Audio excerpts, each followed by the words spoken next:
Chosen to draw a Keith Haring style baby, and I'm going to add a little symbol here in the middle. Oh wait, the heart is on the left, right? So I don't even have to worry about erasing. As you can see, I have a lot of stuff going on here. These are my new legs, so I'm going to darken those a little bit. I'm going to start painting, but before I paint, I want to know exactly what I'm painting. So I want to darken some of this.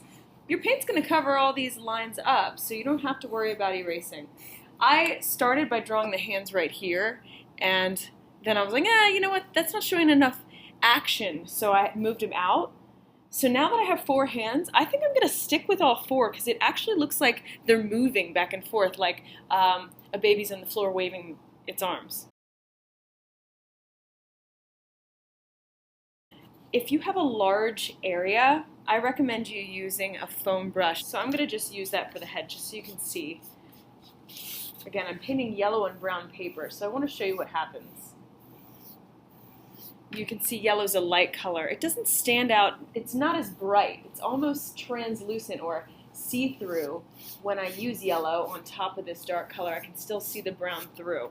You can see using the foam brush covered that space quickly. It also made it a thin coat. If you use a light color, I recommend mixing it with white first. White will make it more opaque, meaning less see-through, and it'll stand out much more on that brown paper, and you're going to see how much brighter that is. So it's a lighter yellow, but it also is more opaque, so it stands out much more. This is thin paper. This paper is not meant to have a lot of paint on it, so you want to keep your paint kind of thin. I'm going to use my brush now because I have smaller areas and I have to go around certain things, like this heart that I just drew. Don't go over one area too much at a time. When you're painting, you can see it starts getting wavy on the paper, so let that area dry a little bit if you want to add more paint on later. So I could have chosen not to use this arm here that I first drew, but I'm going to end up using both, and I'm going to outline them separately later on to show that they're 2 different arms instead of one big 2-handed arm. But you need to remember when you do this project, paint one color at a time. You don't want your colors to mix. Keith Haring's artwork is very, very simple, strong colors, solid colors. So try to make your paint nice and smooth. Remember, Keith Haring's artwork shows action through body gestures, the body position, and through motion lines. If my hands are moving, I'm going to need to add motion lines to symbolize that my figure is moving its arms. I'm using the side of my bristles to make the line. I'm using my brush bristles to outline, make one nice smooth outline.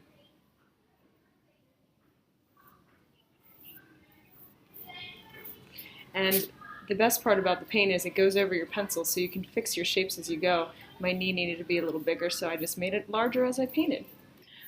I'm going to start my black outline. You can see here where my paper's really wavy and shiny. That's wet, so I don't want to do my outline there. I'm going to start my black outline along the top where it's already dry. Make sure that your paint never goes beyond this metal. It should always be about halfway from your bristle to the edge and never all the way up to here. If it gets up to this metal, it starts getting really messy and sloppy and gloppy when you go to paint. So it's easier to control your paint when you have it from your bristles down. The black outline is important to make nice and smooth. So take your time with this part. Again, you do not want to do this until your paint is all the way dry. I'm going to paint down. It's easier to paint from the top to the bottom and make a nice smooth line instead of painting from the bottom to the top. Notice I'm moving my whole arm when I paint, not just my wrist. That makes for a much smoother line.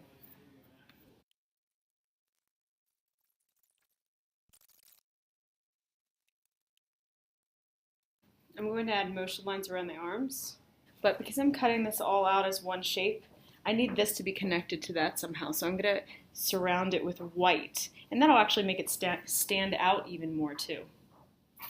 A baby with 4 arms symbolizes, to me, a busy person.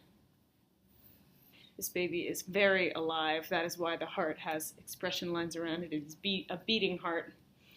And this baby is sitting on the floor, waving its arms around. So it's showing its action. It has a simple symbol that represents life and a beating heart